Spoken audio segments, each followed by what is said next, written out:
This week's episode of the Geek vs. Geek podcast is brought to you by Sal's FPS accounting service.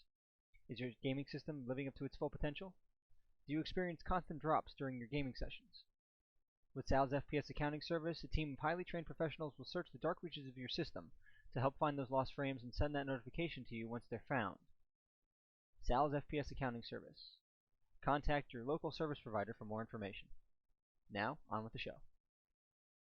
Please insert money into the slot and prepare for a real performance.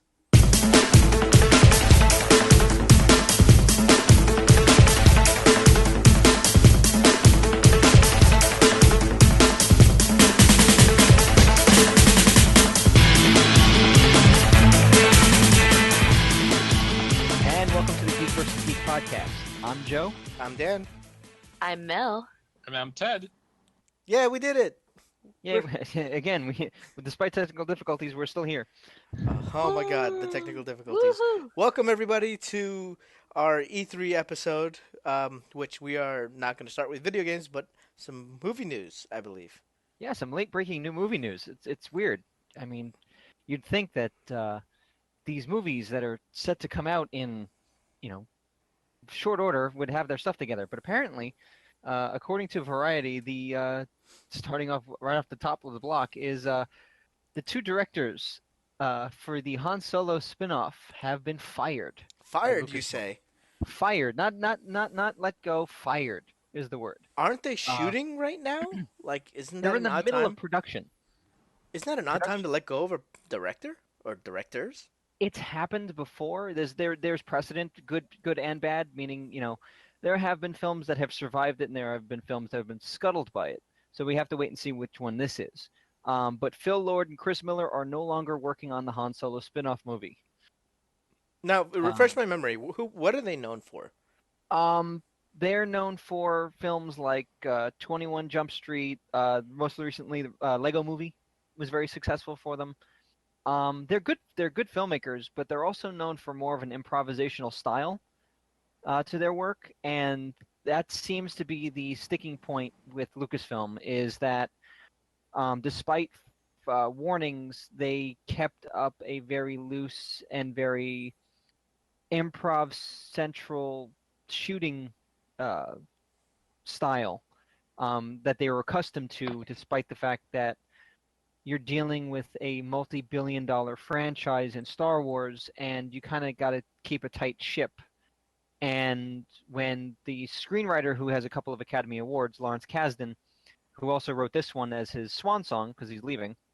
Okay. When he kind of goes to Kathleen Kennedy, who's now the head of Lucasfilm, and goes, I'm hearing from the set that the script is basically useless and they're kind of winging it. You don't want to be hearing that on a feature with this much writing on it. So Kathleen Kennedy apparently warned them in the beginning, and those warnings were not heeded, and thus Kathleen Kennedy sided with Kasdan, and the two of them were canned. Pretty much told in the middle of the night that they were gone. I mean, that just shows you don't fuck with Kathleen Kennedy, or Kasdan for that matter. Or you treat the Star Wars franchise with a little bit more reverence than Yeah, seriously. they're I mean, accustomed to. But they could have seen this coming. Yeah, I mean, there's arguments on two different sides of this. There's an argument to going, if you're going to be hiring these two guys, this is the kind of movie they make. They make very improv central, very, tongue-in-cheek kind of films. But I think where the issue is, the main argument, I should say, is about these kinds of films, whether it's DC or Marvel or Star Wars, these big tentpole franchises that the studios are putting out as their main consumption piece. They're pulling in all these independent directors and expecting them to fall in line with what the studio wants, rather than doing what used to be, whereas the director had a vision, the director goes forward and carries that vision through to the finish line, and that's the movie you get. We're living in an age now where the studio and the producers kind of dictate the lane you should sit in, and that's your lane. And if you deviate from that lane, you can be fired. I mean, but what's the amount of play that that these directors have? I mean, so my understanding is, okay, so it's a Han Solo movie. By definition, I mean, I can understand the hiring of the two directors because it could fit, let's say, the personality of the central character, because you're playing But as but do they one of fit, Masa's TJ? I mean, like character. I've been mulling this over I for the last guess like day or like two, and I don't think they were a great fit for this movie. Yes, they made some funny movies, but if you look at the style of say the Lego movie, it's a very self-referential, fourth wall breaking kind of comedic style. Mhm. And that doesn't fit with something like Star Wars. Star Wars yeah, doesn't do a lot of that. but Like we're gonna poke fun at because we know that we're bits of Lego in a Lego land manipulated by people. So, we're gonna make jokes that are about that and with that. That doesn't really fit with a Star Wars universe that has always sort of taken itself very seriously, and a lot of the comedy comes from the fact of how seriously it takes itself when it's expounding this dialogue that's just weird. You know? but the Yeah. thing that but the thing that gets me about that is like, okay, so it's a Han Solo, and I guess Chewbacca will be introduced in the movie. It's Han Solo, Mm, Chewbacca, Yeah. Lando. It's pretty much the So the gist of the story is kind of how he becomes Han Solo. it really yes, should but be and Cowboy it's going Bebop to be the at this point, yeah, but it's without going to the have other like this. characters. Just follow Spike, and that's it. The point I'm trying to make is that with 20, let's say with 21 Jump Street, right? That's the core of that movie. Of that particular movie is it's a buddy cop movie, right? So Yeah. I could see that type of animus or that type of interaction driving the narrative and driving the character development and driving the comedy of the movie, and I can see why you know why Lord Miller would have made sense in that regard, They're two right? people, Lord and Miller. They're not Lord one and Miller. person. Lord and Miller, yeah. Yes, there were two people, which is a I, two-headed, monstrosity that is difficult. You know. yes, but all I'm saying is that like I don't think from my perspective that the hiring of these two directors was as far fetched, but I do agree that it's LucasArts. It's a massive billion-dollar franchise where Disney is also trying to kind of like rein in the universe, Hmm. and you really can't freewheel with that. No. I agree with that. So I'm honestly inclined to think that they shit the bed and didn't realize they were shitting the bed, and suffered the price for it. From all accounts, it seems that the attitude, the comparisons that are being made aren't that it's they got in over their head or it just wasn't a good fit. It seems that it's more of like the Josh Trank situation with Fantastic Four with Fox, where it's the guy, in that particular case, ran a very, very loose set to the point where you're having, crew getting drunk and having good old party night in New Orleans.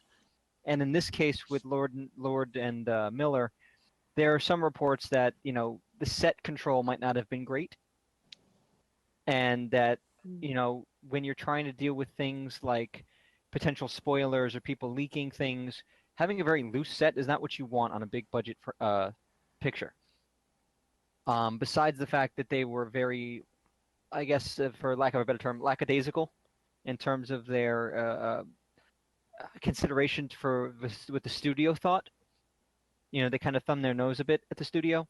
I mean that I Um, don't I don't mind as much, but it depends on what the shared vision is, because ultimately you're doing this with the studio's help. So yeah. whatever those producers, their input is valuable. And in this case, I know Kathleen Kennedy has said before that she envisioned this movie as a heist movie.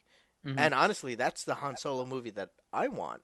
Whether Yeah. it's him stealing the Falcon or something else that he has to do with Lando, fantastic. If it has that kind of vibe to it and they kept to that, that's great. But to go this far into production and to have these kinds of creative differences, I don't like the way that happened, because I feel like a lot of this stuff should have been ironed out in pre.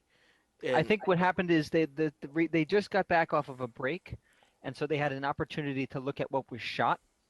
And when you look at the totality, I guess, of what they were doing, you could kind of see where it was going to end up, and where it was going to end up was nowhere in line with what they set out to do.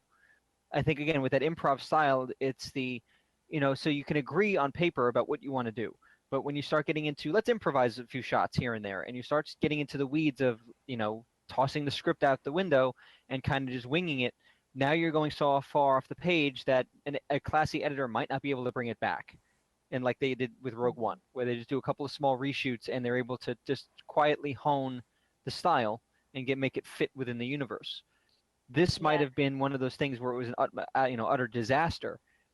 Being the second solo film, no pun intended, out for Star Wars. They don't want to scuttle the entire thing going forward. And a lot of the universe is already written. You You have to don't want fit to have within to it. Yeah. Yes, shoehorn it yes. in too Mhm. too deeply. No, You know. you're spot on, Mel. This is already part of an established canon, and you've got to treat it with reverence. I think Yeah. JJ's hesitation to picking up first Star Trek and then Star Wars was spot on. It's this idea that this is almost a sacred cow. You can't just come at it with a cavalier attitude and just Absolutely. say we're gonna do whatever. And so while I applaud Kathleen Kennedy on one hand for trying to look for these new directors and giving them shots that they wouldn't normally have, these sets have to be a rude awakening for most of them that aren't used to working in such a structured system, Hmm. especially with something as tightly controlled as Star Wars. I mean, it's very possible that the control over the Star Trek franchise is a lot looser, allowing for much more flexibility in that Hmm. kind of in their cinematic universe. But Star Wars, they knew from the moment they conceptualized that the Force Awakens, excuse me, that they wanted Hmm. a very tight, controlled universe. Yeah. So you Yeah. got to pay that respect when you're coming in. You can't just go in and improvise because you're not Yeah. making a comedy. You're making a fun movie. Fun does not a fun, exciting movie doesn't necessarily have to be a goofball comedy. Hmm. You're And not I'm But not making just funny moment. you're not making cop out. This is not no. you got Tracy Morgan, so let him go off on his tangents. And as funny as how what's the guy playing Lando again? Donald Glover. Yeah, as funny as he is, you have to. I mean, he's a good actor when he's on script and off script. Mm-hmm. So I don't have a problem with him at all. But if you're going at it with the intention of, oh, we're going to take this, this script and kind of just use it as a very bare bones idea, but we'll figure it out later in post as an attitude toward this kind of film, it's not going to work. You have to, Hmm. the script is the Bible. You stick to it because it was pretty much figured out in that stage what the story was going to be. It was all worked out, when it was on paper, what they were going to allow, what they weren't going to allow going forward, and then you stick to that script. So, what does everybody think about the future of this particular movie? Is it so? It's I'm way not too early. To sure. be honest, it's way too early to say anything because again, Yeah. they were Okay. only about halfway Hmm. through. They still have time to fix things. If it's truly halfway through, they still have time to fix things. Rumor has it that they already had directors in mind before they fired them, so they kind of saw the writing on the wall and they prepared themselves for this inevitability. And so some of the names rumored are, not slouches at all. So one of the names mentioned was Ron Howard. Another one was Joe Johnson. So the talent that they have that they're trying to bring in to finish this are capable people who have worked with this kind of material before. Kind of, it's a similar situation what they have with Justice League, where you bring in Joss Whedon to finish. But in this particular case, they have a lot more leeway and a lot more time to. I mean, I think it's supposed to come out May 2018, so they still have time. Oh, they have time. Okay, so that's about a whole Yeah. year. All Yeah. right. So wait, Hopefully. I know Ron Howard, and I respect him as a filmmaker, but I think Hmm. he's way too dramatic when it comes to uh, his style, and I don't think it would suit the kind of movie that I would expect out of this. Well, it depends. Ron Howard's done both. He's done comedy. He's done serious. He's kind of run the So the gamut. the main one that I know of him is, of course, Apollo 13, and I think Yeah. he did The Alamo was the other one that I remember him doing. What's his comedic background? And don't say Happy Days. We all know about Happy No, no, Days. that's as an actor. No. Um, he let's see. Let me look up his IMDb because it's the fastest way to do that. Let's see. Uh, well, he did the How the Grinch Stole Christmas. He's done. Let's see. Was Was Parenthood? that the Jim Carrey movie? Yeah. Yeah. Okay. Hmm. No, you can sit there and go, and it's one of those love it or hate Parenthood was it, and I think funny. that's an issue with the type of movie. I think And it's also he, an issue with Jim Carrey because when yeah, he's on, he's fantastic, but yeah. when he's off, So ooh, so God basically, help him. so basically, Ron Howard has some experience writing, or at least directing a movie that has a lighter tone. You Yes, know, it he's doesn't done have movies as with a much very light around the tone. time. I mean, even if you look at Apollo 13, like you brought up, there are moments in that movie that are very lighthearted and that are very good character pieces, where the characters have moments to be, I guess, human, to have those human kind of moments, so you can empathize with them and kind of like root for them. Another movie I love of his is Backdraft, with Kurt Russell and Backdraft is uh, excellent. Yes, yeah, absolutely. it's another really good movie. Um, Again, he runs the gamut of genre. Um, Again, so those he's seem more dramatic and more drama than like I don't but know. like you said, if you had a heist movie, I would rather it be a lighthearted heist movie than a full out goofy comedy. Well, we're not looking for heat here, and No, that's we're not. we're That's what I'm looking saying. more. You know what I'm looking for? I'm looking for more of the Thomas Crown Affair, the one with uh, I'm talking about with Pierce Brosnan, With Pierce Pierce Brosnan. Brosnan. the Yeah, Yeah. remake. Yeah, yeah, I yeah, love that movie, and yeah. that kind of tone I think would be perfect, or not perfect, but that would be more closer to what I would expect from this kind of a movie. So, Well, ultimately, you're right. This is sort of a wait and see approach. mhm. Who's Joe Johnson though? Because you brought that name up. Joe Johnston is a guy who kind of came up with Steven Spielberg. He was one of his, I believe he was one of his producers or one of his ADs. Um, but he was the one who directed Jumanji. He also directed The Rocketeer. Um, Oh he fuck, get also him. Oh, he that's also it. did Captain America: First Avenger. Yes, Yes. yes. Mhm. I Uh, want he, him. he also he also did Honey I Shrunk the Kids. Yep, I'm on Google right that was now. his first feature. Yeah. So he's on a whole gamut of stuff. So he's also done Hmm. October Sky. So the Uh, the only thing I have to say then is respectfully, because I love him, but fuck you, Ron Howard. Step aside. The other guy needs to do it. yeah, let's wait to see what Yeah. happens, Let's wait and and then see. Let's wait and see. And hopefully it won't be too disjointed. Yeah, Look, we have to see. I mean, again, it's so early. We can't make any bones about anything. this is Mhm. this is Disney. This is Yeah, Lucasfilm, and this is Kathleen Kennedy. I have a lot of faith in the way that they handle their franchises, even through this, which seems disastrous. This is not Fox. This is not Sony, where that's this right. kind of spells Yes. utter doom. For most movies that go like this, I think they'll be okay. Mostly because Amy Pascal's not on it. So Yeah, exactly. Ouch. We don't have the problem that they're having over at Sony trying to figure out whether stuff is in canon or not in canon. Yeah. And yeah. segue. So speaking yeah. of Sony, So yeah, Sony has been plugging Spider-Man: Homecoming this last week, Woo! Mhm. and it's looking like it's going to be a very strong open for Spidey. Rumor has it somewhere in the $90 million range, perhaps domestic, 90 to wow, 100 million open. I want to know who the fuck Zendaya is playing. Because if it's not Mary I'm not. Jane, I know who it is, and I'm not telling you second week in a row. I'm not telling. I'll tell you off air if you really really want to know. well, the sad Um, thing is I looked it up and I got the name, but I still don't understand who that person is. So ah, that's okay, that's what's really sad is that but I've got the information. yeah, no, speaking of Amy Pascal, so she was the former head of Sony, who was removed because of the email scandal and what kind of that churned out from her emails and the whole Ghostbusters fiasco. And so she was removed as head, and so she stayed on as a producer, and her baby was Spider-Man. So she got that deal with Marvel, where they had a partnership to share the character, where Sony would pay for the marketing and the development of the movie, but Marvel would have creative control. So with that, we get Spider-Man: Homecoming coming out this July, in actually a couple weeks. Which I do have to commend her for because that was Yes, a fantastic absolutely deal great Mhm. idea. for us fans. For us fans, it's fantastic. Where the hiccups start coming in is it's a five or six picture deal for that Spider-Man. So if you count Civil War, the two Avengers flicks, Infinity War 1 and 2, that's three, plus Spider-Man: Homecoming 2 or whatever the sequel's called, and then one other unnamed movie. That you get through those five movies very fast, and we're pretty much through them already. Hmm. After that, they have to re-sign or refigure out what the deal is.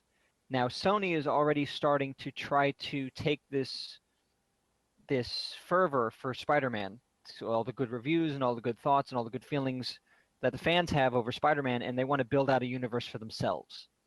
Now, initially, the thought was that Sony was going to do it independent of Marvel, where they would build their own stuff and it would not cross over with what Marvel was doing. Therefore, Spider-Man wouldn't cross over, so Spider-Man would stay in the MCU, but all of the other background characters, villains, and whatnot from the Spider-Man universe would stay with Sony for them to play with. This last week, doing promotions for Spider-Man Homecoming, Amy Pascal was sitting down with Kevin Feige and a couple of press, and she let slip, at least from her point of view, that she doesn't see how this Spider-Man and the universe that they're building don't cross over. And that was a little bit to the surprise of Kevin Feige, who controls the properties over at Marvel, for Marvel Studios. And so with the announcement that earlier this month that they were going through with a Venom standalone with Tom Hardy as Venom, and as recently as today announcing that Carnage would be the villain for that Venom movie. The big question was, would Spider-Man appear? Because it's kind of a tough sell to have a Venom movie without Spider-Man. And so now the waters are somewhat muddied in if Spider-Man does show up, does that mean that Venom is part of the MCU?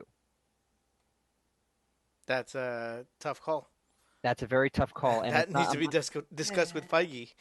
yeah, and part of the other problem is, hypothetically, if the public assumes that all of this stuff is part of the MCU because it's Spider-Man and he shows up in, with Iron Man, therefore all this other stuff that happens, if he shows up at all, then the assumption is that that stuff is part of Marvel. And it's really technically not, because of rights and whole other legal issues. Which also means that if Sony screws up and kind of shits the bed with those movies, that might have a negative effect on Disney, which basically may lay the groundwork for, hey, Spidey, we know we had you for 5 pictures, but goodbye. Since Sony won't give up the rights, we're going to have to cut you loose. Hey, so I have a funny thing to kind of mention right now. It's just something that I realized while listening to you all. I realize now I forget to talk a lot of the time because I feel like I'm listening to a podcast. It's the weirdest thing. I'm sitting here nodding my head to what you're saying, listening, Yes. and it dawned on me that, oh shit, You're a participant. I am on this. This is a thing you're a I'm co-host. doing too. Oh, Yeah. Geez, I should probably. Welcome to the conversation. You should chime in. Yeah, Yeah. content. Quality content. That's what you get here at GVG Industries, which is we got to find a way to bottle that up. I like GVG Industries. What do you guys think? Bottle up our content into small bottles. They're going to be very small bottles sold individually. Yeah, it'll be our swag. It'll be an effervescent experience. Look, we'll get $9.99 an hour. we'll get an immigrant with a table on Times Square. It'll be perfect. It'll be just how you sell anything in the city. You can spray your face with GVG bottles. Splash it right on your And look, that immigrant could be from anywhere. It could be a computer science student that just lost his visa, can't study anymore. Boom. We'll take anybody. Here, have a job spraying this mystical mist in people at Times Square. Let's see how long that lasts. It sounds like a really, really bad decision. Well, when you put it that way, I mean, maybe they could be little bottles, like 5-hour energy bottles, and you just take a shot on top. Take a shot of the mystery liquid. We've kind of fallen off of the train. I'm going to try to steer us back a little bit. this whole, before we get too far off into the weeds. Well, considering we're 25 minutes into our E3 episode and we haven't really talked about E3, why do we? Go ahead. But yeah, to I guess finish up is we have to wait and see what Sony does and how Marvel reacts and what happens, because that has the potential of really being a very short-sighted and stupid decision from Sony if they try to ham fist their universe into existence at the detriment of Disney, because Disney's reaction may just be to pull the plug on the whole damn thing, and that's the end of Spider-Man. I have a prediction. We'll meet Arachnid Man. I've got an even better prediction. We see the end of Captain America, but instead of him dying, Spidey takes the bullet. There you go. End of Yeah, it could Spider-Man. very Shocker. it could be That's very well that one instead of it being Cap dying, it could be Spidey just to settle that one Captain America was Spider-Man all along. All all along. along. All along. All along. God. Video So yes, games. Yes. to segue this, let's actually get through some E3 coverage, considering this is supposed to be an E3 episode. Woo! E3. Yeah. So somehow, E3, yeah. so somehow, despite all my cynicism about E3, I managed to get still really psyched and happy watching a lot of these conferences. Okay. I don't know how I did that, but I managed to trick myself into like, yes, this is yes. Was Give there me alcohol more. involved? Sadly, not. Although, if you were watching the Microsoft conference, there was a drinking game with how many times they said 4K or exclusive, because they said that a Yes. lot. They said I it. All, think if they you do said that it a for lot. all of E3, I think you'll be pretty smashed whenever anybody So- says the word exclusive. No, Microsoft did it with almost every single trailer they showed. It was either So console launch exclusive or console exclusive or exclusive to Xbox and PC, which is not exclusive. But is it an exclusive exclusive? Oh, there were There were- 4K. There were 4K exclusives. there were 4K exclusives. Basically, you could make. So I watched the Microsoft, Nintendo's, and Sony's press conferences. So the big if three.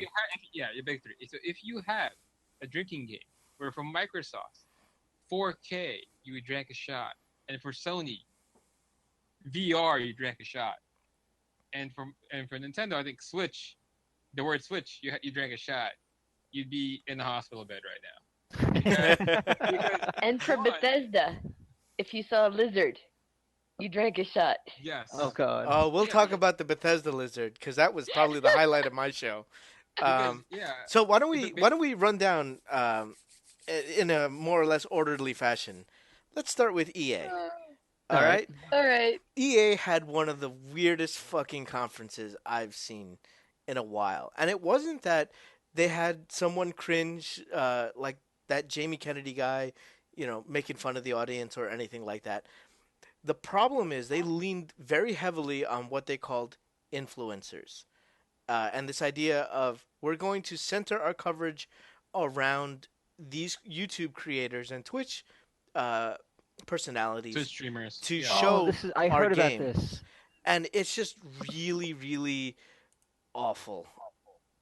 Was Markiplier one of those? I didn't. No, but iJustine was one of the 3 people that they had to introduce Star Wars Battlefront, specifically the multiplayer portion of that game, Battlefront 2. Another example would be, I don't know this guy's name, but they brought in an influencer for Need for Speed Payback. And when they cut to him, this poor guy already looked like a deer in headlights. He struggled to read off the teleprompter and at one point went completely silent after saying the game's name. What was his name? I don't know his name, but I think he was like on the channel Prank versus Prank, and he was on that channel with his girlfriend. They were pranking each other up until they broke up. Now he's sort of just sad by himself. But yeah, If that's his actual YouTube name, that'd be a great name. well, that's the thing. This guy and iJustine, I have no fucking clue who they are. And while they may be popular YouTube personalities, they're not influencers in this space. So I don't even know what they were doing there. Well, I mean, okay. So my thought is that I watch YouTube a lot for games and for let's plays, and that might be as big of a channel to. It could be like older people trying to get hip with the young kids, quote unquote, because this is a way of trying to like get them to be more gamer friendly, right? And if gamers are out there listening and watching YouTubers doing their stuff, why not get these people in as opposed to, I mean, it's a gimmick. It's like any gimmick that comes along at any major conference, just like Microsoft's Forza Motorsports. unveiling of their new car, which we'll get to, I'm sure, later. But Well, like, that speaks a lot towards my major problem with E3 right now is it's a show without a focus. You look at PAX is for consumers. You look at E3, E3 was always supposed to be a trade show. It was an offshoot of mhm. CES because CES didn't want to have anything to do with video games. And in fact, when the show first started, they had a couple of pieces of technology there shunt off in a little area that were not directly related to video games, but video game that were holdovers from its CES days. So with that in mind, it's like this is a trade show. People are there to go to work, to make deals, make meetings, and to begin their pre-orders to their distributors through their distributors for a product that's coming in later. It's not really something that's oriented directly towards consumers, although it's done with the knowledge that the press will be reporting on it and feeding that information back out. well, but EA's that's the thing conference, on that the other hand, yeah. shows how blurred this line is now because of this immediate coverage and the streaming of conferences. That conference didn't feel like it was directed at all to the press that's sitting in front of it. It felt like it was talking more to the people at home because while there may be members of the press that consume Twitch to the same rate that we do, they're not going to be influenced by someone like Markiplier or iJustine or whoever the fuck they brought in, because that's their job is to do their own research, not sit there and wonder, oh shoot, this guy's having a lot of fun playing Battlefront. I should probably But play that. No, they so probably have here's had their here, own copy and said, "Geez, this game needs content." well, I mean, okay, so here's my counter argument to that idea, right? Like, so I mean, these guys, I mean, there are YouTubers out there like PewDiePie that has like millions upon millions of of fans, of subscribers, right?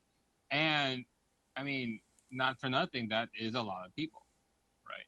So I mean, at this point in juncture, I mean, at this juncture, right?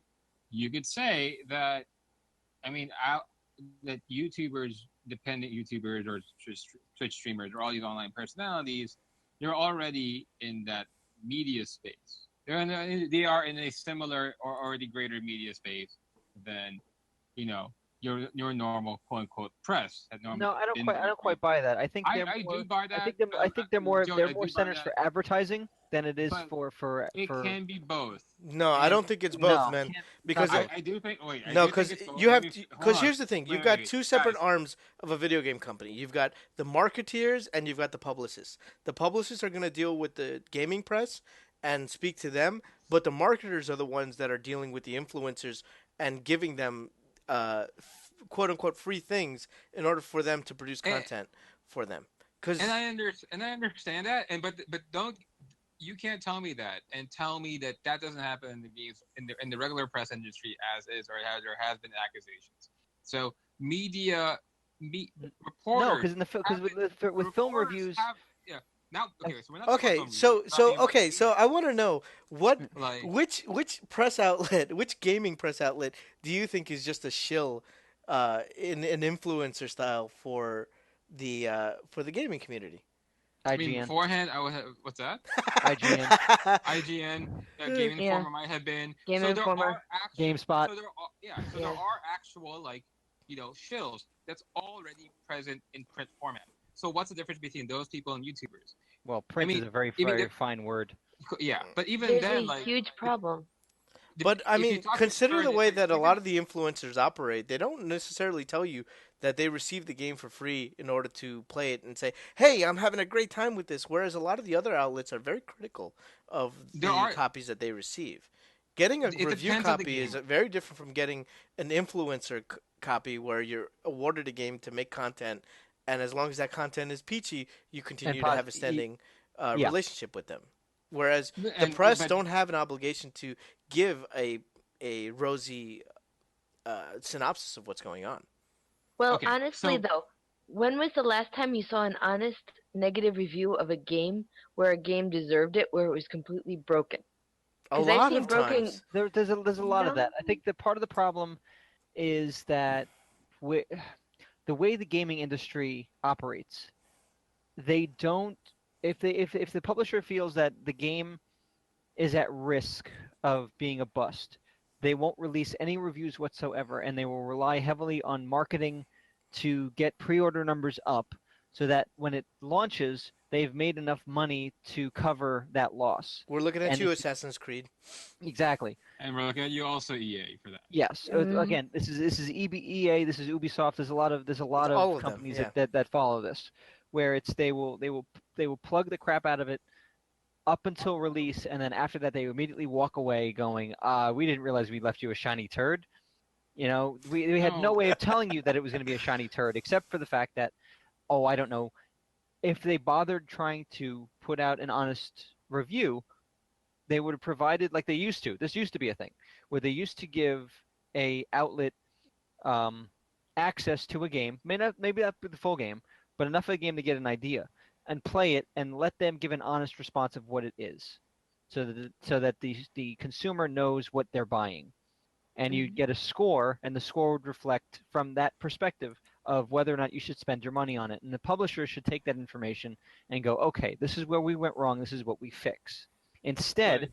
what we get is, you're going to give us your money up front before you even see anything other than what we decide you should see about this game, which also includes those lovely pre-rendered videos, or all these things that don't necessarily come to fruition, Oh, but so don't that when forget you the DLC, the day one DLC. day one DLC and You all these only get other from pre-ordering. yeah, or the pre-order packages where you spend $100 and you get a shiny bauble to go with your Mhm. $60 game, Oh my God, or a nice. Ubisoft did it again. By the way.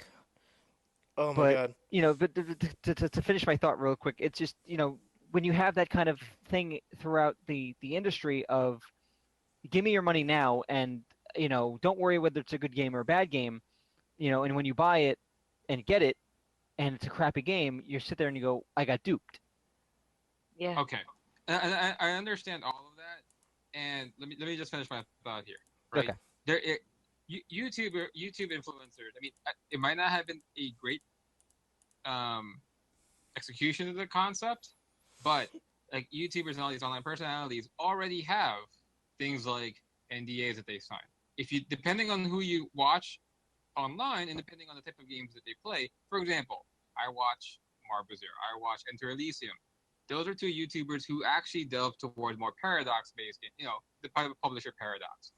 They have they have published they have to review certain things. They have review embargoes. They have they get press copies. They get flown in, Hmm. or they see like preview builds. You know, they have as much, or maybe depending on the type of indie game there is, as other journalists, quote unquote journalists, right? So, I don't believe that the concept of presenting YouTubers up there is bad. I do believe, however, that the way EA did it, and from what I'm hearing and reading, was bad. The way There they you did, go. they did That's what we're was getting at. was awkward. Mhm. Yeah. That was a Okay. Okay, So yeah, that very was long very long to ride get that to where mountain. we're all yeah. we're all there though. So Now that we're all there, let's get back to the let's games talk about the themselves. game. So I'm just to let the listener know, I'm gonna be skipping pretty much every sports game. I have no interest in them. I don't think anyone of us here really do, except for maybe Joe with MLB. But I that do, but the that problem is wasn't that discussed here. my only problem with video. I used to be really really deep into video game, sports video games, but the problem is the year to year iteration where all it is basically a roster update and maybe a feature here up or down. It doesn't behoove me to buy it every year anymore, like it did So when I was in high school. so I'm the other sports gamer, right? So since I play FIFA and whatnot, Yeah, FIFA. Yeah. and I Mhm. pay attention to all these things. Yes, so Joey is right. You know, I was telling Dan off podcast when we were off recording was basically, yeah, every year it's a iteration where the major changes are roster changes and B, slight tweaks to the graphical and play engine. That's Yeah. it. That's The it. biggest thing, yeah, the only thing I'll ever say about the games that EA Sports franchises is, I guess they're trying to make the game experience a bit more narrative based, and that you're seeing that with Madden and FIFA Yeah, 18. they're adding this But like narrative element to it, where even with FIFA now, FIFA has a continuous story where Yeah. last year's FIFA bleeds right into this year's FIFA in a narrative single player campaign.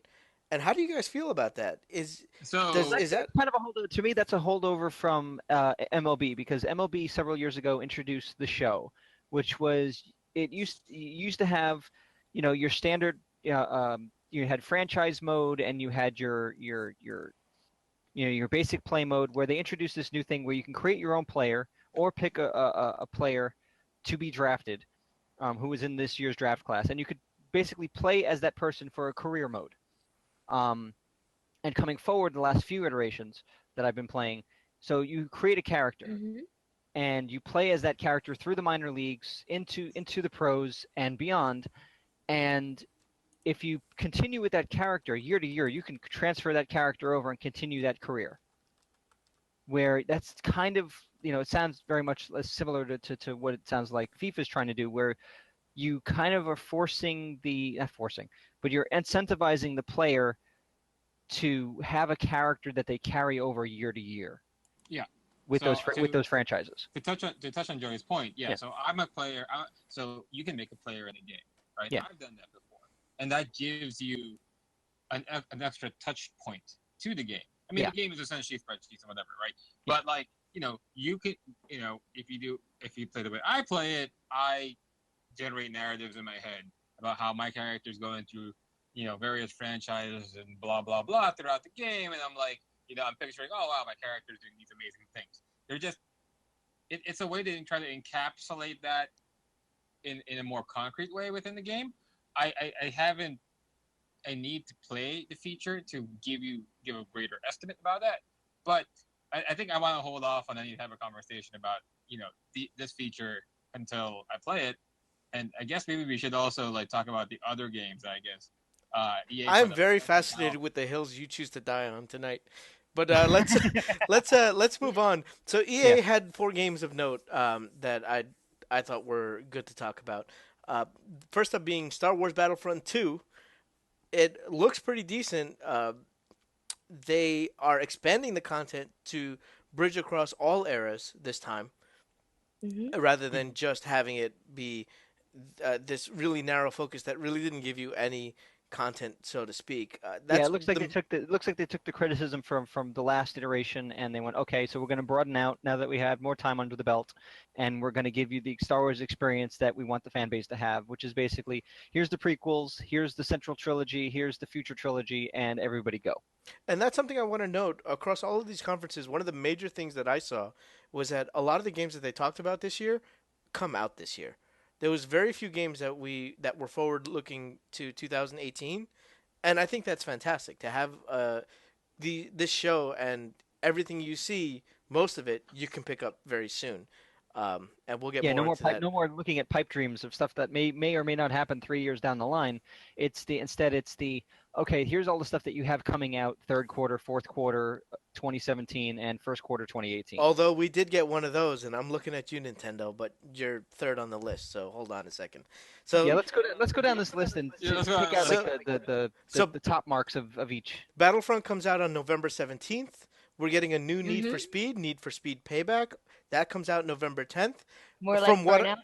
from what I understand, a lot of the members from Criterion that did the Burnout series, they were split into two. So Criterion still exists, but they're working on something else, and they're a gutted studio. A couple went with one founder and went into one studio. The remainder of it formed this studio that's now working on Payback.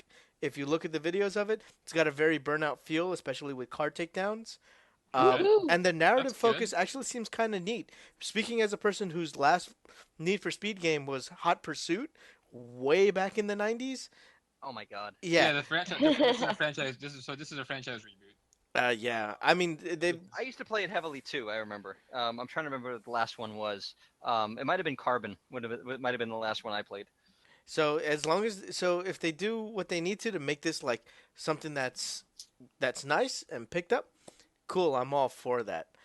Um, Anthem. This is the new hot IP from BioWare.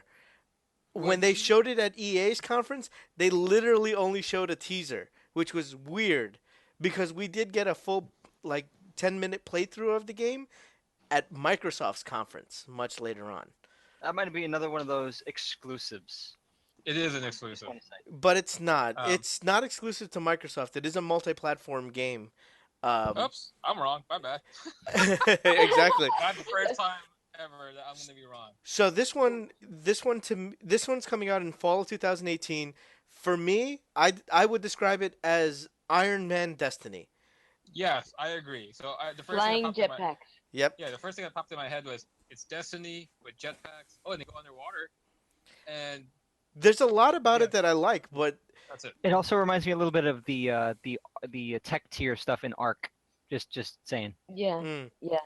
And So I like a lot of what I saw. I'm really worried about it because it reminds me of what happened when we saw the announcements leading up to Destiny, where it's not an MMO, it is an MMO, it's not an MMO.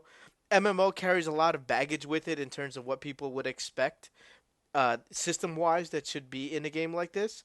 So I don't know what BioWare's sort of game is. I did see collection of resources on the ground, which in Destiny you needed that to upgrade your gear, and that was disaster from me as a player point of view. Like I hated that. I hated going back to a level just to get spin metal, just cause, Hmm. not because I wanted to be back there, but because I needed this arbitrary thing, and I needed a stack of like 40 of them to do anything. Nah, forget Meet the it. new grinding. So Yeah. I'll tell you my worst fear about this game. So my worst fear about this game is that it's just a competitor for Destiny. That's it. And that BioWare is just being used as the studio's cachet is just being used to ram through EA's version of Destiny to compete in that same space. That's what my big fear is. I'm actually as excited as I am for this game. The only thing that came in the back of my mind, I was like, is this a new IP really from BioWare? That's kind of disappointing. I want something that's a bit more RPG ish. Well, You the know? funny thing is, after the disaster that was the facial animations in Andromeda, the animations in Anthem look fantastic. Oh, So, they look amazing. I'm not gonna You, deny you that. wonder if they took off resources off of one to go to the other. Which is you, probably Slightly. yeah, that's probably what happened. I wouldn't be surprised if one of them was done by one of the other BioWare in-name studios, like BioWare Austin or something like that. Yeah. Okay, so. the next game I want to talk about is A Way Out. I don't know if any of you guys played Brothers, or excuse me, uh, Army uh, of One. no, shoot, I should look that up. But there's a game called Brothers. That's a tale of two sons. I think it's what it's called. It was an innovative game in which you had an older brother and a younger brother searching out for their father, and Yes. you controlled Brothers them Tale of Two Sons. Yeah. and you controlled them with independent sticks. So there were two characters. You controlled them with one controller. The right stick moved one of them. The left stick moved another. By all accounts, it was a fantastic puzzle game. Really well done. Told a nice emotional tale. That same studio is being contracted by EA to make A Way Out, which is basically Prison Break. It's Prison Break, and it also reminds me of a game that's on iOS and Google Play called The Escapist, which is you're in prison. Your job is to figure out how to get the hell out of prison. I think and it's predicated on the same idea that one character is already in jail, the other one is coming in to help them escape. And one of the most striking things about it is the visuals are always on split screen, no matter what. Hmm. So you will see if the two characters are in separate rooms, you're going to see them on different sides of the screen, and depending on what's happening, one frame will be larger than the other. But if one character is in a cutscene, you still have full control of over the other. So it's gonna lead to a very interesting presentation. They're really envisioning this as a couch co-op game, but there is going to be online play, um, and I can't wait to see what it looks like when it's fully boiled, which is going to be is it? early 2018. I got the impression Right. that from my understanding of the game, it is only a co-op game. So Only a co-op game. there is no AI bot.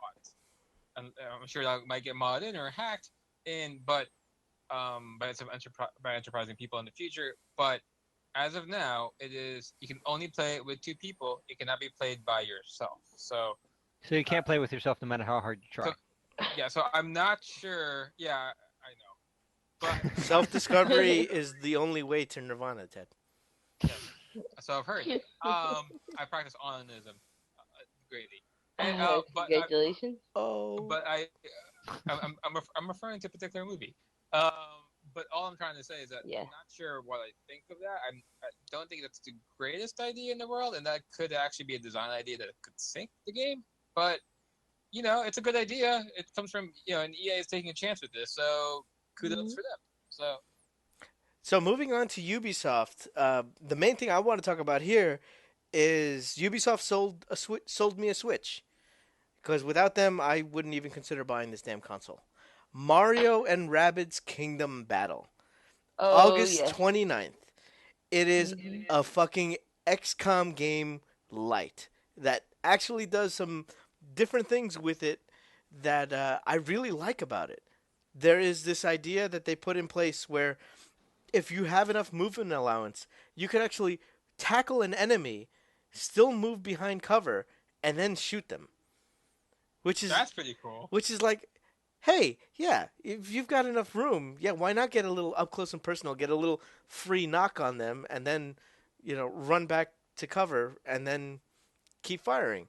There's also another mechanic of alley oop where you can start on one character, move to another character, and that character will launch you wherever, well, however far in a radius, and can launch you behind an enemy into cover for you to again pull out a surprise attack. So that's kind of really neat. It's gonna have cover destruction, just like we expect from XCOM games, Hmm. and generally looks like it's a lot of fun. And this is coming from a person who hates rabbits. I've never really liked them. They've just What's been wrong with you? I love they're, the You Rabbit then. games. Those are you, things are fun. oh my god, they're obnoxious. Oh, they're I, great. I, You. I, I can't even look so at them. They're great. They're a great party game. When they so came out, I Mhm. was like, "You ruined Rayman. What did you do?" But I couldn't really say that because I never played Rayman, so wasn't my game Dan, to if that's like. what the hell you want to die on, I'll die on. I'll die on that same hill with you. I don't really get it, but sure, you all people who like rabbits can stay over there. I'll just be over here. Have Who you not are watched the you cartoon? people? Who are you Yes, Have you not people? watched the Rabbits cartoon? That is some of the funniest crap on television. Let me tell you. I It didn't. is. there's I funnier didn't even know crap on you watched television. cartoons. Damn straight. So I mean, so what did everybody think of? I mean, my personal game that blew my mind. The thing that blew my mind with Ubisoft was actually the Beyond Good and Evil 2 trailer. Like, holy crap! But That's hasn't that been a game that's been trying to come out since we were in high school? 2008. So the Yes. problem with the Beyond Yeah. Good and Evil 2 is they showed a trailer for it a couple of years back, and they showed it with Jade and PJ or Paige, and that was nothing. It didn't show any gameplay. They were fixing a car on the side of the road, and then it was like, "Oh, we're back," and then nothing happened. And this trailer now looks like a complete about face, where they're doing something completely different, rather than what they were teasing then.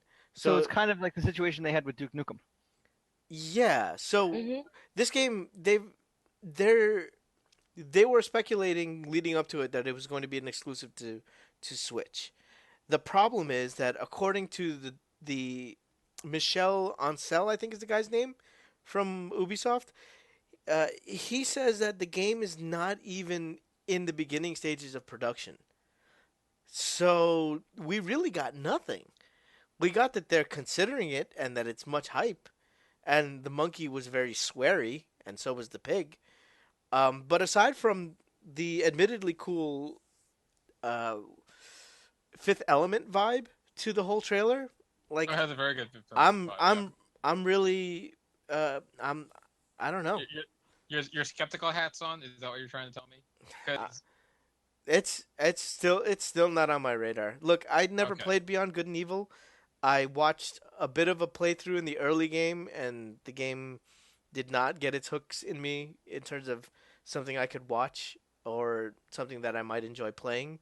So it's whatever. For the people that adore the game, I hope the game comes to your liking. But it seems to be a complete about face from what they were doing in the original game. I mean, from my perspective, I like the game. I like the first game when I played Mhm. it. I am surprised. I thought the game would be in development hell or it just disappear. So I'm glad that it's coming. It's back. I mean, Well, is as it back really as back though? Because you're getting a prequel. You're not even getting a sequel. They're not it's resolving that it's cliffhanger. they're still making a game in this series, so that's an improvement over nothing.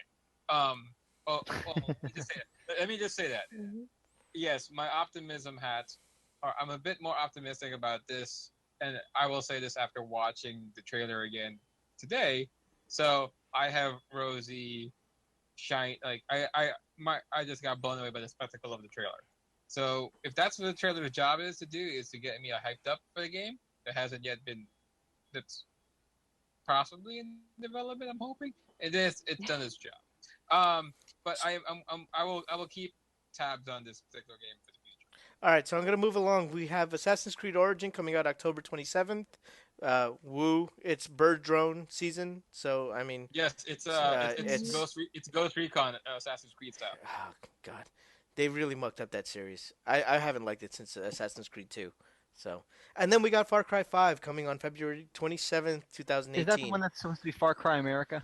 That is Yes. Far Cry America. I watched, I skimmed through the footage that they showed. There was nothing compelling in there. We can No, move along. I haven't liked Far Cry since the first one. Another Far Cry. Yay! All right, I mean, on yeah. to Nintendo. Nintendo did not have a conference per se, but they held a direct almost immediately before a lot of the major conferences. Well, they Uh, kind of have to had to come out and announce something for the Switch other than it launched. Mhm. so they did two teases that were just like, what the fuck? The first was they brought the guy who's the lead producer or director, I forget which, on the Pokemon series from Game Freak, and they literally had him doodling something on a piece of paper and announcing, "Oh yeah, by the way, guys, we're bringing a main series Pokemon RPG to the Switch. We just started thinking about it. We're definitely bringing one, but we have nothing else, no other information." I'm like, So fantastic. that's one of those announcements that, like, okay, right before you go on stage, we got to tell them something. So we had this meeting at lunch. We talked about things, and one of the things we might have talked about was maybe having the idea of maybe one day, kind of maybe doing a Pokemon thing somewhere. So yeah, we're doing that thing. I think that has to do with backlash from the Pokemon Direct that they did a couple of days ago that had Pokken Tournament and remakes on the 3DS of Pokemon Moon and Sun, which are the latest games in it. We're getting Ultra Moon and Ultra Sun. Um, and leading up to that, there was speculation we were going to get a game called Pokemon Stars, which was going to be a Sun Moon combined game on the Switch. That didn't get announced, so I guess they felt they needed to talk something Pokemon on the Switch to get people Because Nintendo and satiated. Pokemon. So, Mhm. whatever. The one that I'm worried about is the next one, Metroid 4. All they Yeah, I had saw that. was just an image of the fucking logo, nothing else. That was dumb. Yeah, it No, lasted a minute, and it was a very slow reveal. we have no idea what they're working on. We have no idea who's the studio behind it. We don't know when they expect to bring it. They literally just brought a small video for a And the title logo. This might be something that gets canceled. For me, that has the feeling. Nintendo's never really canceled anything, but well, no, they have. Excuse me, because there was that Mother 3 video for Mhm. Mother for the N64 that went everywhere, and then all of a sudden the game never existed. So, Nintendo can cancel something on little information. Super Mario Odyssey, October 27th. I was very skeptical of the game till I saw the gameplay at E3. I'm on board. That's another game for All me right. that I would So pick okay, up. so you're on board with that one. So I'm not. I wasn't paying attention. At a certain point, the Nintendo press conference made me go to sleep. So you guys have to film me. You Dan as the pro Super Mario Odyssey Look, all you need owner. to know is that Mario can possess things and people, and it's By I don't. throwing I his fucking don't. I don't weird. hat. need. I don't need Mario to kidnap people by by throwing a hat on them and He's suddenly, a necromancer. He's a dominating force in He He is the becomes something. landscape. tall. And for some reason, there's a lot of images out there now of Mario in a white suit, Bowser in a white suit, the two of them holding hands, getting married, and Peach in a white dress looking very confused. So it's another reason for me to just like say, okay, this is giving us a lot. I hope it's good. but from what I've seen of it so far, the gameplay looks pretty fun. One of the Okay. major changes that they made that I do really enjoy is while it is another collectathon, this time we're collecting moons instead of stars. The game doesn't pull out of a level just because you collected a moon. So you'll actually stay in the level and keep collecting moons. So that's fantastic because nothing was more annoying than way back in Mario 64 collecting all the red coins, getting that star, and then getting kicked out of the level only to go back in to do what you were actually supposed to do. So it only took a couple of years, but we finally got that improvement, I guess. Rocket League is coming to the Switch, coming holiday 2017. Wow, 2017. I think it's a great fit for the Woo. Switch, and Mhm. it's a fun I, game. I mean, it's So a fun game. It's just, I mean, if it's the game, if it's the console, but it's like, I don't know. It's an So far, the underwhelming Switch. game. So yeah, I kind of agree with Ted. The Switch seems like a very odd launch so far. Like overall, it's just, Mhm. I don't know. there's hey, it's getting FIFA 18. Huh? Huh? Yeah, but those games they'll try to shoehorn those. EA or whoever is the publisher for sports games tends to try to shoehorn those A games Nintendo as launch, many yeah. platforms as possible. That's And true. so, I mean, I could say, I mean, what do you guys think of the new Zelda DLC? Well, speaking of Zelda DLC, they announced the release dates of those two packs coming out. The first one being June 30th, which is going to give us the Trials of the Hero, I believe it's called. And then Holiday 2017, we're going to get the second pack, which is going to be a flashback pack for the four heroes that are spoken of in the game. You're going to actually see their adventures in that second pack. So those So were it's also shown actual off. like game. This actual gameplay, or is it This more is like? all single player content. In fact, Oh wow. the Okay. pack that's coming in on the 30th is this trial that you get sent into a whole separate area. You're stripped of everything, so you have to find what you can there, survive the whole thing, and if you do it, then you're rewarded with a master sword that does not break. That is powered up all the Ooh, Finally, time. that's pretty OP. finally, And in addition to that, you're also getting a quote unquote hard mode, or hero mode, I think is what it's called. a hero's past, where you get a map feature that shows you where you've walked in the last 200 hours of gameplay. Yeah, that's also very important. It marks off. It shows you a literal path where you've been, so you can find out now. Hey, I've never been to this area of the map. I can go check that out. That's kind of handy. That's kind of handy, All especially right, for an open world game. moving swiftly along. We're in Bethesda land. That was another weird conference where they began with a bunch of kids saying that my daddy's a game developer, my mommy's a game developer, and I guess I don't see her very much, but she makes games and I'm proud of her. Tearjerker for some, That's very weird for kind everyone of a. else. I Otherwise, think they Kind it's of just awkward. weird. Otherwise, That's they went awkward. into this grand carnival of Bethesda Land, where we're going over to Skyrim Land to show you Skyrim on Switch coming holiday 2017. That seems why it's Skyrim again. I guess people would like it on the Switch, but it's still Skyrim. Why is Skyrim. that? Why would that be the first game that you want to put? Well, because Fallout doesn't really sell for Nintendo. I don't think Fallout can run on the Nintendo Switch for that matter. That's I would agree with that too. So we I'd got agree. two VR announcements. The first being Doom VR, which is slated sometime for 2017. Um, That could be cool.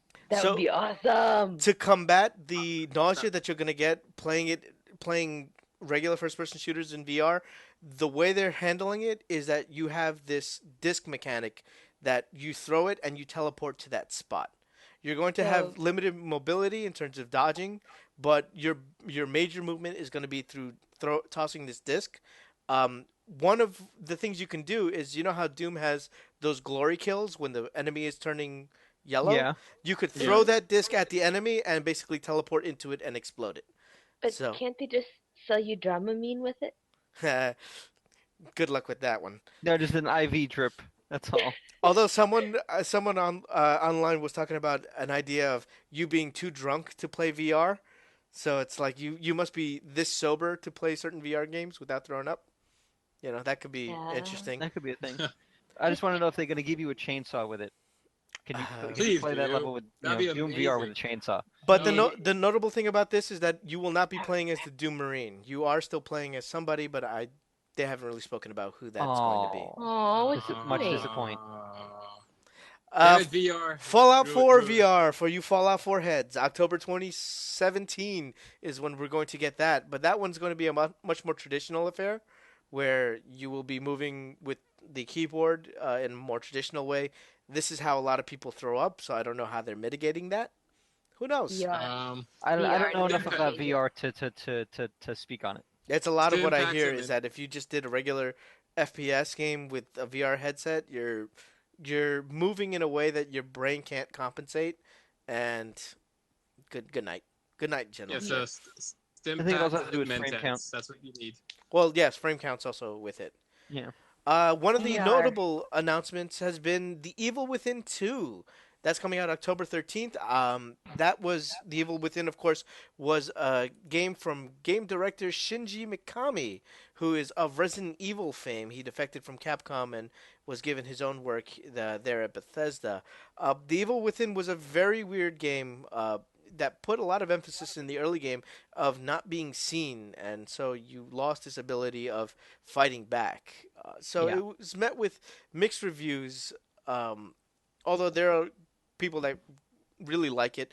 I'm surprised to see that it's getting a sequel, and I hope they correct a lot of the things that went wrong That with might the be first it game. might be, So, first one so might I have been didn't. more of a proof of concept, whereas this sequel might be just the course correction to the audience. So, as someone who has not seen the trailer, thoughts? Is it going to positive signs based off what you saw in the trailer? Negative signs? The trailer, I don't think was Or actually gameplay. It was but it's very creepy, so, admittedly so. so Mhm. basically, wait and see. But the vibe is still there. And the one Melanie has been waiting for, Wolfenstein 2: The New Colossus, Woo! coming October 27th of this year. Definitely a standout of the show. Um, the Wolfenstein that preceded it, what was it? The New Order was a fantastic romp. Had great humor in it and a lot of moments of tension. Um, A romp. Yeah. what's notable about this game is that it takes place immediately after the New Order. At the end of the game, which I haven't beat. Unfortunately, BJ Blazkowicz is severely injured and is in a coma at the start of the New Colossus, to which he wakes up, drags himself into a wheelchair, and picks up a gun and just starts slaughtering Nazis again in a Because wheelchair. that's what he does. Because that's 'Cause that's that's what you That's do. what that's he what you does. That's do. what you do. You just get into a wheelchair and just slaughter zombies, Nazis. Nazis, not Oh, zombies. Yeah, Nazis. Yeah, I guess they might as well be the same. There's a lot of cool things in it, and of course, there's a point at the end of the trailer where this guy drops a tab of acid, Because that's what they did. and Yeah. he hallucinates a little green lizard, which looks adorable, by the way. Yeah, he does. I don't know if you guys have seen the trailer for that game, but Listen, Bethesda needs something to sell plushies. well, I would recommend Acid you watch that plushies. trailer anyway because it begins with a spoof of Lassie. Because don't Oh, forget I love in this that one. be- So great. Yeah. because in this timeline the No. Nazis have invaded America and this is all happening on American soil, and we're retaking the soil. We're retaking America from Nazi control. So there's a Hey, couple I of will point. moments of great tension in the trailer that is like, okay, if they keep that up, that's gonna be another good game. I will point out that Robo Nazi Lassie, I would actually want Robo that particular Nazi. Oops, Nazi. I would actually. I would Try that actually- again. If that was if I had that as a dog, that'd be so fucking cool. Not gonna lie. I want a robot dog like that. Moving on to Microsoft. we Pause. I'm gonna go through quickly their announcements. Project Scorpio has now become the confusingly named Xbox One X, releasing for $499 on November 7th. Have you seen the memes already of the Xbox and then one Xbox and then Xbox one Xbox One and then Xbox One X. yes, Yes. and then it goes ad infinitum about the Xbox One X, Xbox X One. It's Basically, from Uh. from the onset, Microsoft has had a naming problem. with their consoles Well, at because least this one's not X-Bone by by its naming convention, yeah, and it does abbreviate to Xbox, which is probably purposeful. Um, Other major announcements that came up because I think that the Xbox One X can wait till another day for us to dissect that one. There's a lot yes. in there. there's a lot to digest with Yeah. that. Original Xbox games coming to compatibility to the Xbox One. This I'm super That excited about because they've handled 360 compatibility really well on the Xbox One. If they continue that focus, I'm all for that. That's only a win yeah. for us. I'm in agreement. I think uh, that is a huge. That's a huge thing for me. Backwards compatibility is always a big deal, and I'm glad they're taking steps towards that. Can we talk about how many times they said 4K over and Oh, over we'll get and to that. over We'll get to that in a and second. over and The over next and over notable again? announcement was that um, you're getting unified servers for Minecraft. As you know, Microsoft does own Minecraft now, Mm. or Mojang, or maybe just owns the rights to the game. But what's really notable about this is they've unified the servers across all the platforms except Sony. So what that means is whether you're playing it on the Switch or the Wii U or the 360 or the One or even the mobile versions, they will all connect to the same server backend. And so you could play with anybody, That's including kind of cool. PC gamers. This is That is fantastic. amazing. Nice. The only holdout here is Sony because that requires Sony's cooperation to make sure those units connect to the same servers. And Sony, I guess, right now as the current market leader, is like, we don't need this. But Microsoft and Nintendo, yeah, they see it as a win. I see it as a win. I want more of this kind of thing. So, good for them. Minecraft in 4K. Who gives a shit? The game looks awful anyway. So, as long as it runs Yeah, well. it doesn't need a see. That's the thing about Minecraft with me. It's like who needs resolution? It's Minecraft. But it's Mhm. 4K. It It's needs fucking 4K. draw distances. That's what that game needs. It's Yes. boxes. And it needs Um. still needs draw distances. So, but going back to Mhm. the conference itself, they said we already talked about it briefly before, but they said a lot of 4K. They said a lot of exclusives. Um, these games aren't all exclusive, so forgive us as we run down the list. The first one for me is Dragon Ball Fighter Z, coming out Yes. 2018. That game looks amazing. It is a 2D Dragon Ball fighter. There's not really Mhm. much more to say about it except it seems to be a tag team kind of game, kind of like the Marvel vs. Capcom games of old. It Yes. looks awesome. It's being developed by Arc Systems, the people who gave us Blaz Blue and Guilty Gear. So I'm super psyched for that one. It looks fantastic in motion as well. One for Mel and I. Crackdown 3. Finally, we get to see this game. It's coming out this Woo! year, November 7th. The last time we saw Make it was the at last make year's the E3, and that, we didn't really get much there. Now we've got not only trailer and gameplay, but we got Terry Crews. And who doesn't love yes. Terry Crews? Everybody loves Terry Crews. My thoughts of the game. I'm also excited for this as well. Um, it it looks more of the same, but that's a very good thing for Crackdown. So I'm excited for that.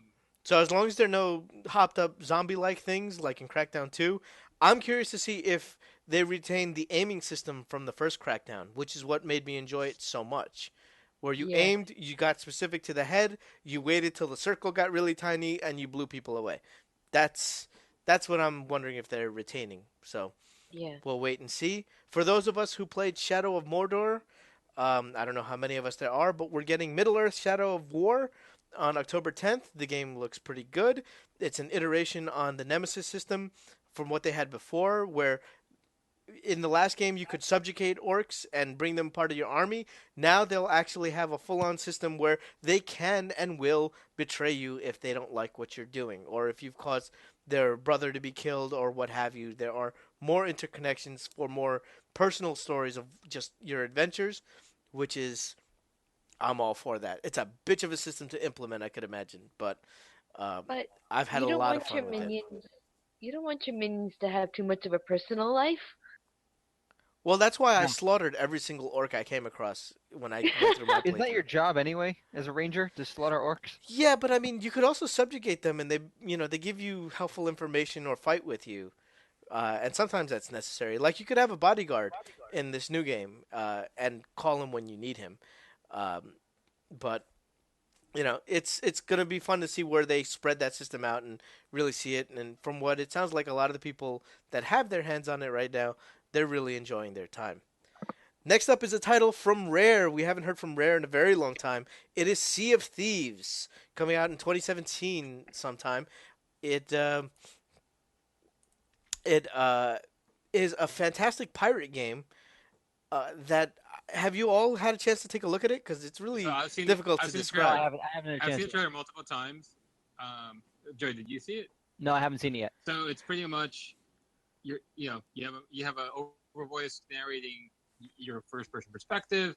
You're able to drive your own pirate ship with your friends, go on sea quests to find treasure with your friends, and the sea quests are given by clues, written clues that are in cryptic iambic pentameter, like like limericks. You find them. The cool thing is that when you go into these like caves, which has a treasure, the person who's holding the treasure can't fire a weapon. So you're at the mercy of your friends to help you get the fuck out of that cave. And on top of that, other people can fucking wreck your ship. So you have to learn how to you have to have a crew, learn how to defend your ship. You can go underwater. You can there's campfire. There's pretty interesting, cool gunplay involved. Yeah, this is going to be this is probably the game I was most excited about when I saw all the conferences. So it's got a great art style. One of the major things I want you guys to know about it is that you could load yourself into a fucking cannon and board an enemy ship, and that is awesome. That is fucking That awesome. that pretty Yes. much tells you all you need about the style that they're going for. It is not realistic in any stretch of imagination, and they eat bananas in the weirdest fucking way. That was a little strange. As you do. As you do, it's like you just gob the whole thing from the bottom. Don't even open it. Just shove it in there, all nice and gooey like. Moving on, we have Metro Exodus, a new game from the Metro series that's coming out in 2018. Life is Strange, that nice little episodic game about a girl who can time travel. It's getting a new game in the series called Before the Storm that's coming out August 31. Indie darling Cuphead, which is a side-scrolling Contra style shooter that is done in the art style of some of the old really old cartoons. Looks amazing. It's coming out September 29th. That is exclusive to the Microsoft system. I don't think it's coming to PC, but I could be wrong about that. And then finally, State of Decay 2 coming out in 2018. State of Decay being an old, not an old, but it was a zombie survival game with base building mechanics that is coming out again. It's going to be iterated on, and so far it looks pretty good. You're going to get pretty interesting stories out of that. Can I add something to this? And I want to ask you all a question. But am I the only one who thought that the way people moved and ran the game looked a little weird? It looked kind of weird and janky and a bit stilted. All the other animations were awesome, but it just looked. I was laughing hysterically when they were like moving around. Yeah, that was a little weird. One of the things I did hear about this game, though, is that um, as there's going to be a standby pool of people that will join your game, and when you're in trouble, you could pop a flare and throw it down, and that'll be the signal for the game to immediately look into that matchmaking pool and drop someone into your game to come save you. Huh. And if they pull that off well, that could be a lot of fun. I remember personally playing Burnout Paradise, where that game literally you pressed right on the D-pad twice, and instantly you were in somebody's game. It there was no delay and there was no load screen. You literally just jumped into somebody's game. And if they could do something similar to this game, which is a lot more complicated, then I'm all for it. Anyone want to talk about any of these before we move on? I mean, no, I'll talk about another game. So the first exclusive that was shown on Microsoft, which is Forza Motorsport, the newest iteration of Forza Motorsport, looks amazing in my opinion. Frame rate looks very good. Yeah, that one's The actually 4K at 60 frames per second, which is very 4K, impressive. 60, 4K 60 FPS. The modeling of the cars of the game looked amazing. The rain effect looked impeccable. Just craziness. So that's something in the future that you should all get excited about. Forza's done a really good job racing games, so much more so than any other franchise I've seen, and it is definitely an Xbox exclusive. That should be something on everybody's radar if you're a big racing game fan.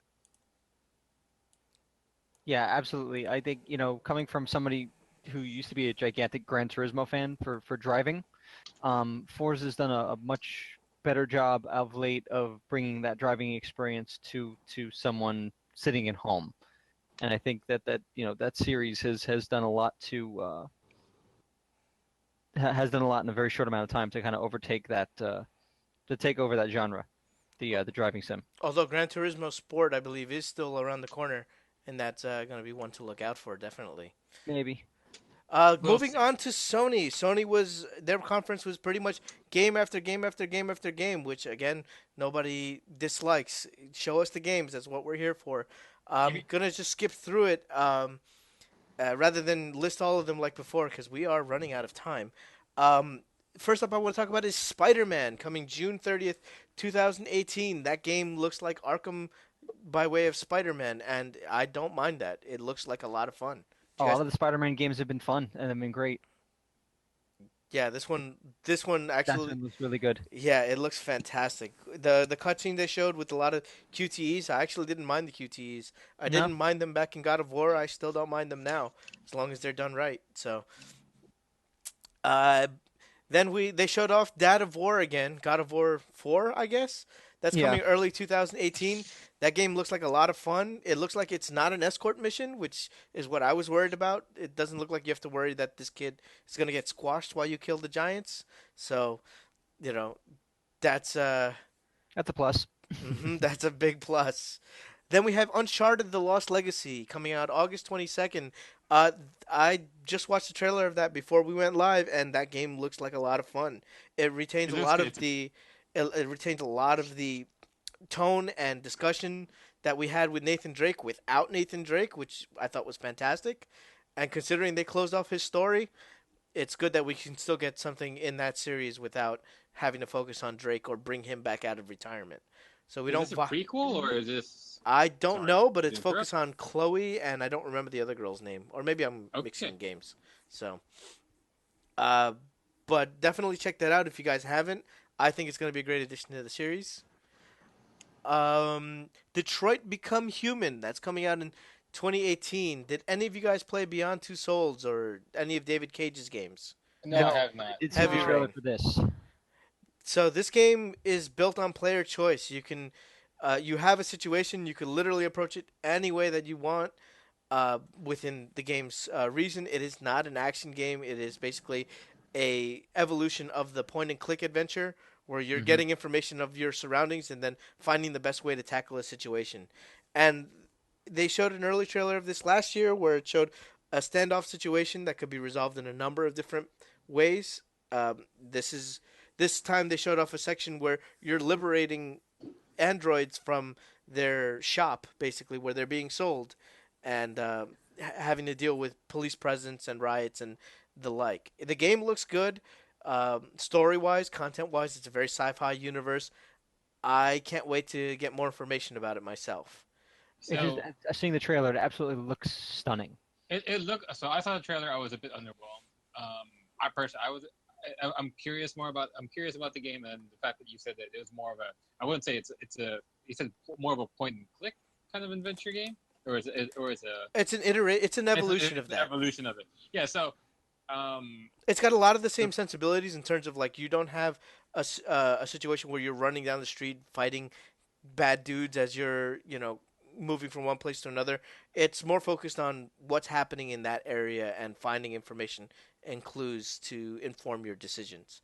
It seems okay. like it's more character oriented as opposed to action oriented. There you Okay, go. so that's Technically, changed. That's going to change my opinion of it going in the future because when I first saw the trailer, there were two other games that I instantly tried to compare it to. One is the latest Deus Ex games, Invisible War. No, The they last one. you And, you, and you got to go yeah, you got to go back to like Beyond Two Souls or Heavy Rain. yeah, okay. Or So heavy rain would be so Heavy rain would probably be closer. Yeah. no. yeah. So if it's closer to heavy rain, then that's a good thing. I was thinking because of the themes and because of the subject matter that they're trying to go for. I was also thinking about CJ, Cyberpunk 2020, so the new Cyberpunk game that CJ Project Red, CJK. I just lost the developer's name off the top of my head. Yeah, but that's unfortunately not connected to this. What I will say that's really cool about this game is there's technically no failure state. If you fail an event, the game moves on, and the consequences of that failed event reverberate through the rest of your playthrough, Okay. which I think is a really neat way of keeping the user engaged in the game without having it be like, nah, fuck, I gotta reload because maybe you reload because you don't like the outcome, but it's not because you hit a hard stop because you just failed a QTE. So the fact that there's so many branches to cover, narratively, I think that's going to be great, just for playthroughs in general. Sounds good. The last game I want to cover from conferences is going to be Monster Hunter World, coming out in 2018. I know a lot of people that I've spoken to over the years that have been dying for a Monster Hunter on a console. We've had years of it being on the PS Vita, on the PSP, on the 3DS, and finally it comes home to all major consoles, being the PS4, Xbox One, and the PC environment as well, which is pretty big. Monster Hunter World is going to be you gathering with your friends to take down these colossal beasts together, and by skinning them and getting components from them, you just make even more badass weapons and armor.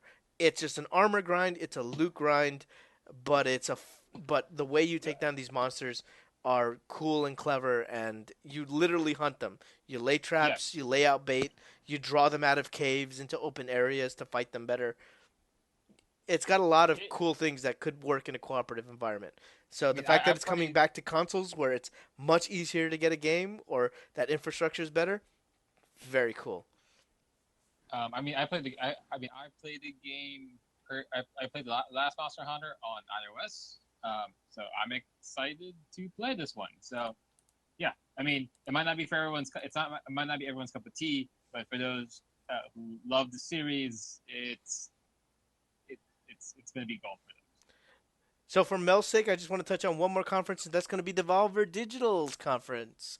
Did you guys get a chance to see that conference or hear about it at all? I No, I just have got not. done watching some of that. Yeah. Yes. I Oh my haven't done. god, it is incredibly batshit crazy. I recommend you watch it if you haven't. It is only about 20 minutes. It Just to give you an idea, the tagline of that conference is tomorrow's unethical business practices today. Yeah.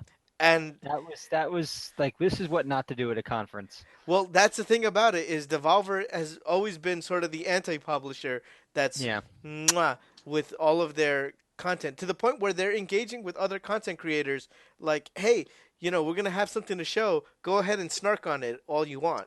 You know, trust Yeah. us. We've got good shit. You go ahead and shit on it all you want. You're still going to want to play this game." And sure enough, a lot of their games have been really good. I believe Enter the Gungeon was one of them. I don't know how many people know about that, but Hotline Oh, I love that Miami, game. I know a lot of people do Hotline know about. Miami. Yep. That one was a Yeah. big title for them. That Yep. was a lot of fun when I played it, and I played it on the Vita. So beating people up on the subway, mwah, again, beautiful.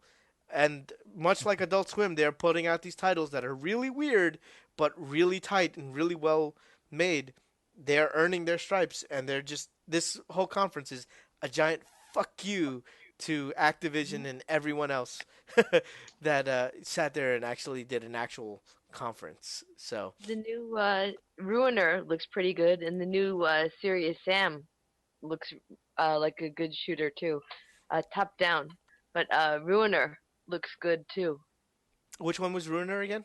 I missed that one. Um, Ruiner is the one where you just see the guy's face and it says no file. No, I'm Mm. not familiar. I didn't see that one. Which Um, Oh, it is okay. So this one's like a top-down sci-fi n- shooter. that Uh, no, that's the top down shooter is the new Serious Sam. no, well, this one's a sort of a skewed isometric shooter. it's kind of like what XCOM, like the XCOM metric, where There's a Yeah, yeah. yeah. there Ruiner is like the isometric. Yeah. There is a listing on Steam for it. It is according to the description, a brutal action shooter set in the year 2091 in the cyberpunk metropolis Rengok. A wired sociopath lashes out against the corrupt system to uncover the truth and retrieve his kidnapped brother under the guidance of a secretive hacker friend. I've seen this game in action. It looks like a lot of fun. Uh, for the two of you guys, I really recommend taking a look at it. Um, but those were, I think, the two main games that they showed that outside of their kind of fake E3, but well Yeah. done E3 presentation. Just wait till you get to the point where she's repeating the word futures, futures, Yeah. futures. Oh, you won't, you don't even know. And I'll plug a game since it's been one I've been playing, but it finally got some news out of E3 for a change. Ark Survival Evolved has been in early access for about 2 years now, and I remember jumping on fairly Hmm. early. But so as of now, there are 9 million subscribers playing early access Ark. Full release will be August 8th of this year. Woo, When it yeah. finally fully comes out, they're already starting to do major improvements in UI and bug wiping. So they're going right down the pipe from, I think, from last week all the way through release of just doing fixes of everything that everybody's been complaining about for the last year. So it'll be available across Xbox One, PS4, on the PC already. Oh, It'll have PS4. I didn't hear that one. PS4. It'll have full 4K support on the Xbox One X when it launches. They Nice. are also launching a Explorers Edition for $100. So the base game is $60. With the Explorers Edition for 100, you get a season pass, which gives you all 3 DLC. Also give you a limited collector's edition at 160, which will give you a leather-bound Explorer's Notebook, which is actually kind of cool. So it'll be a leather-bound binder of all of the dossiers that you find in the game with the original art stylings that they've been putting up on their social media for the last 2 years. That'll be a hardbound book along with some little fun things like a cloth map of the original island, poster of the original development team, the original official soundtrack for the game recorded by a Philharmonic Orchestra, a bunch of stuff like that for their full-on launch in August. Cool, cool. Nice. All right. To the listener at home, yes, we know we missed a lot of games that were announced or shown at E3. Of course, we missed South Park. We missed the return of Samus on the 3DS and a couple of other games that I won't even bother mentioning. We're aware of that. We're sort We of know we pressed for missed Call of time. Duty. We know we missed, there's a few things that we missed. We know. Yeah, It's not much to me. I Not mean, apropos. for a lot of us, some of these games we're not really excited about.